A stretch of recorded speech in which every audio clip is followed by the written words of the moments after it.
बांग्लादेश में हिंसा का शिकार बने हिंदू अब सड़कों पर उतरने लगे हैं। बांग्लादेश के चिट्टागोंग में करीब 7 लाख हिंदुओं ने प्रदर्शन किया, हत्या के खिलाफ आवाज उठाई।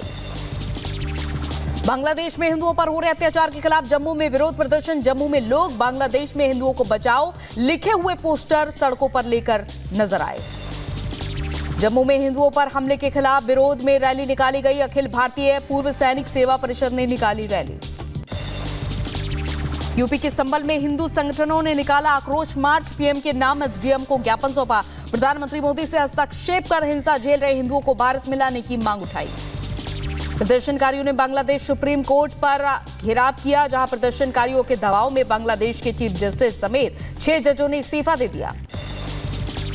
रांची पहुंचे असम के सीएम हिमंता बिस्वा शर्मा ने झारखंड सरकार की गिनाई कमियां। कहा कि झारखंड में आदिवासियों की नहीं घुसपैठियों की सरकार चल रही है कि घुसपैठी आए हैं। मैंने झारखंड का इलेक्टोरल लिस्ट का एक एनालिसिस किया था। हर कॉन्स्टिट्यूएंसी में 20% से ज्यादा एक विशेष समुदाय का लोग बना है वोटर। बीजेपी नेता आरपी सिंह ने राहुल गांधी पर साधा निशाना। कहा कि राहुल गांधी बांग्लादेश में हिंदुओं के ऊपर हो रहे अत्याचार पर चुप्पी साधे हैं। ये कांग्रेस का असली चेहरा है। राहुल गांधी के खिलाफ साधु संतों के बीच नाराजगी। कहा कि राहुल गांधी गाजा पर बोलते हैं, लेकिन बांग्लादेश में हिंदुओं पर जो अत्याचार हो रहा है वो उस पर कुछ भी नहीं बोलते। ठाणे में उद्धव ठाकरे की सभा में हंगामा। एमएनएस कार्यकर्ताओं ने कार्यक्रम स्थल पर चूड़ियां और टमाटर फेंके और हंगामा किया।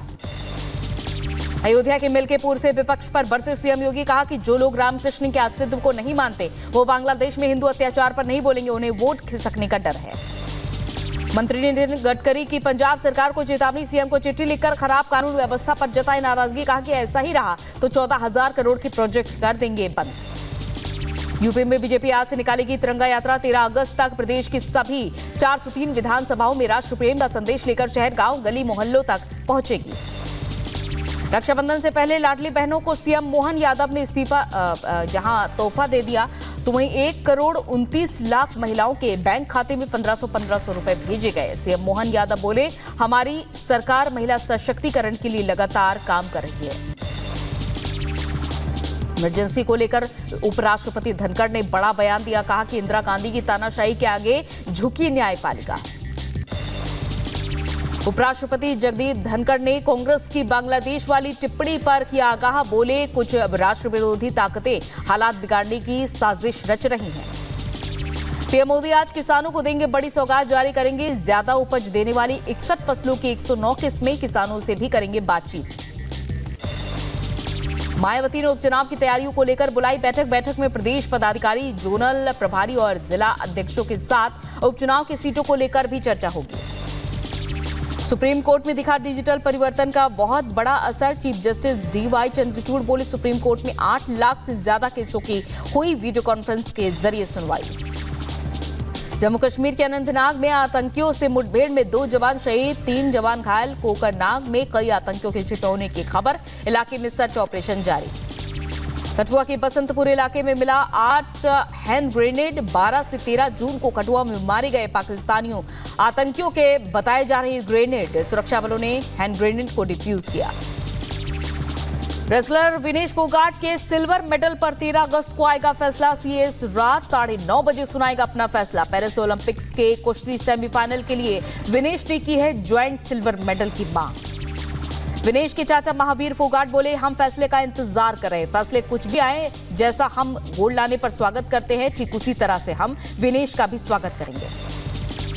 कोलकाता में ट्रेनी डॉक्टर की दरिंदगी और हत्या के खिलाफ फूटा लोगों का गुस्सा। डॉक्टर्स ने निकाला कैंडल मार्च। कोलकाता में लेडी डॉक्टर की हत्या मामले में इंडियन मेडिकल एसोसिएशन की चेतावनी। आईएमए ने 48 घंटे का अल्टीमेटम दिया। कहा कि 48 घंटे में सभी आरोपियों की गिरफ्तारी हो। बंगाल बीजेपी अध्यक्ष सुकांता मजूमदार ने सीबीआई जांच की मांग की है। कहा कि पश्चिम बंगाल में कानून व्यवस्था अच्छी नहीं है और ये महिलाओं के लिए बिल्कुल भी सुरक्षित नहीं है। लेडी डॉक्टर की हत्या मामले में आरोपी को 14 दिन की पुलिस रिमांड। कोर्ट ने रेप हत्या केस में आरोपी को रिमांड में भेजा। मंडी के सुंदरनगर में चामुखा में दरकी पहाड़ी से हुए भूस्खलन के कारण मलबे से पेट्रोल पंप को पहुंचा नुकसान। दिल्ली के मॉडल टाउन में भारी बारिश के बाद महिंद्रो एन्क्लेव में एक इमारत भरभरा कर गिरी। हादसे में एक मजदूर की मौत। मलबे में 3 मजदूरों को रेस्क्यू कर मलबे से निकाला गया। बिहार के सीतामढ़ी में तेज रफ्तार बस अनियंत्रित होकर घर में जा घुसी। बस सवार सभी यात्री बाल बाल बचे। यूपी के बहराइच में आदमखोर भेड़िए का आतंक। भेड़िए ने 3 मासूमों पर हमला कर दिया। मध्य प्रदेश आगर मालवा इलाके में खराब चिकन को लेकर विवाद हो गया। दुकानदार ने ग्राहक को मारा चाकू। नाराज ग्रामीणों ने दुकानदार के घर में आग लगा दी।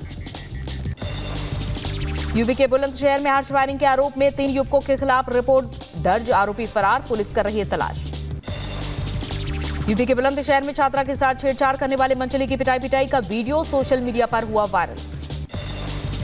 यूपी के शाहजहांपुर में चोरी के हौसले बुलंद। घर से जान सेवा केंद्र के रखे 3,09,000 रुपए चोरों ने उड़ा लिए। यूपी के रायबरेली में एसपी ने सिपाही को किया निलंबित। सिपाही पर छात्रा से अश्लील हरकत करने का आरोप। यूपी के बांदा में बदमाशों के हौसले बुलंद। युवक की गोली मारकर हत्या कर दी गई। यूपी के सोनभद्र में व्यापारी दंपति की हत्या से मचा हड़कंप। घर में खून से लथपथ मिला पति पत्नी का शव। ओलंपिक में ब्रॉन्ज जीतने वाले अमन सहरावत से पीएम मोदी ने की फोन पर बातचीत। पीएम ने कहा कि आपने अपने नाम के अनुसार सारे देश का मन भर दिया है। जम्मू कश्मीर के बारामूला में बना वर्ल्ड रिकॉर्ड। 10,000 युवतियों ने कशूर रिवाज सांस्कृतिक उत्सव में सबसे बड़ा कश्मीरी डांस कर बनाया रिकॉर्ड। गुजरात के मंत्री भीख सिंह जी परमार के जीवन पर आधारित पुस्तक का विमोचन। मुख्यमंत्री भूपेंद्र पटेल ने पुस्तक जीवन योद्धा का विमोचन किया। बांग्लादेश में हो रहे हिंदुओं पर अत्याचार का विरोध। स्वीडन की संसद के बाहर हिंदुओं ने विरोध जताया। बांग्लादेश में हिंदुओं पर हो रहे हमले का मुद्दा ब्रिटिश संसद में गूंजा। ब्रिटिश सांसदों ने बांग्लादेश में हिंदुओं पर हो रहे हमले पर विरोध जताया। अमेरिका के व्हाइट हाउस में जहां विरोध प्रदर्शन देखने को मिला, बांग्लादेश में हिंदुओं पर हो रहे हमले का विरोध किया। यूक्रेनी नौसेना ने काला सागर में एक रूसी गैस प्लेटफॉर्म पर हमला कर दिया। गैस प्लेटफॉर्म पर कई हथियार नष्ट किए गए। ब्राजील के साओ पाउलो में हुए विमान हादसे के बाद ब्लैक बॉक्स की जांच हुई, जहां विमान हादसे में 61 लोगों की मौत हुई थी। इजराइल ने दक्षिणी लेबनान और हौला और कलाब डाबा इलाके पर रॉकेट लॉन्चर से हमला किया। हमले में हिजबुल्लाह का एक आतंकी मारा गया। बेलारूस ने यूक्रेनी ड्रोन को किया तबाह। यूक्रेन ड्रोन के जरिए रूस पर लगातार कर रहा था हमला। यमन की राजधानी सना में फिलिस्तीन के समर्थन में प्रदर्शन। यमन के दूसरे राज्यों में भी हो रहा है प्रदर्शन। नॉर्थ आयरलैंड की लंदन डेयरी में उपद्रवियों ने हंगामा कर दिया। उपद्रवियों ने पेट्रोल बम से हमला किया। बिशप स्ट्रीट के कुछ लोगों को अपना घर भी छोड़ना पड़ा।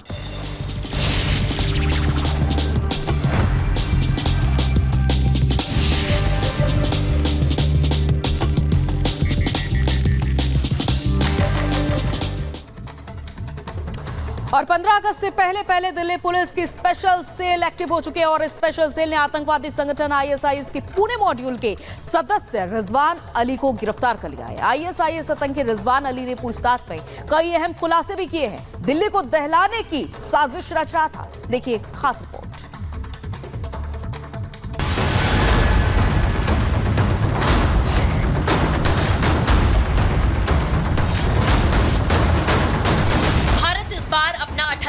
स्वतंत्रता दिवस मना रहा है। देश आजादी की सालगिरह की तैयारियों में डूबा है, तो दूसरी तरफ रची जा रही थी भारत को दहलाने की साजिश। लेकिन ये आज का भारत है ऐसी साजिशों का मुंहतोड़ जवाब देना जानता है और इस बार हुआ भी यही। जहां दिल्ली के खिलाफ नापाक साजिश रच रहे आतंकवादियों के इरादों को पुलिस की स्पेशल सेल ने नेस्तनाबूद कर दिया। आईएसआईएस आतंकी रिजवान अली को गिरफ्तार कर लिया गया, जिसके बाद आतंकी रिजवान ने पूछताछ में कई बड़े खुलासे किए, जिससे साफ है कि दिल्ली में बड़ी साजिश रची जा रही थी। लेकिन सबसे पहले जान लीजिए कि रिजवान आईएसआईएस का आतंकी बना कैसे। साल 2015-16 में रिजवान अली ने सोशल मीडिया के जरिए कट्टरपंथी विचारधारा की ओर रुख किया। 17 में दिल्ली के शाहीन बाग में रिजवान की मुलाकात झारखंड के शहनवाज से हुई। दोनों हिजरत के लिए धन इकट्ठा करना चाहते थे। बाद में शहनवाज ने अपराध की दुनिया में कदम रख दिया। 2018 से रिजवान सोशल मीडिया के जरिए आईएसआईएस हैंडलर के संपर्क में था। रिजवान ने आईएसआईएस हैंडलर के साथ आतंकी हमलों की योजना गठित की। 2022 में रिजवान और शहनवाज ने इमरान और यूनुस साकी से मुलाकात की। दोनों ने आईडी के लिए धन जमा करना शुरू किया। बाद में शहनवाज को गिरफ्तार कर लिया गया, मगर रिजवान लगातार पुलिस को चकमा देने में कामयाब होता रहा। लेकिन अब रिजवान पुलिस की गिरफ्त में है, जिसके बाद आईएसआईएस आतंकी रिजवान अली ने पूछताछ में खुलासा किया। दिल्ली में बड़े ब्लास्ट की तैयारी कर रहा था रिजवान। पूरे मॉड्यूल के बाद दिल्ली में नए मॉड्यूल की तैयारी। रिजवान अली ने पुणे में आईडी ब्लास्ट की ट्रेनिंग ली। दिल्ली के किनारे रिजवान ने यमुना किनारे कंट्रोल ब्लास्ट किया। यही नहीं, रिजवान आतंकी कमांडर फरतुल्लाह गौरी के सीधे संपर्क में था। फरतुल्लाह गौरी भारत में कई आतंकी हमलों में मोस्ट वांटेड है। दिल्ली पुलिस की हर समय से ही इंडिपेंडेंस डे के लिए पुख्ता इंतज़ाम रहते हैं। नॉर्थ जिले ने इस साल भी पुख्ता इंतज़ाम किए हैं। हम जो सिक्योरिटी आर्किटेक्चर होता है जो हर साल लगता है, उस साल की तरह इस बार भी काफ़ी comprehensive and effective and wide spread security component लगाया जा रहा है। इसमें हम जो भी आउटसाइड फोर्स होती है उसके साथ भी ये लगाते हैं, तो इसमें कई जिलों की फोर्स लगती है। साथ ही साथ CAPFs रहती है, उनके साथ साथ उनके कमांडो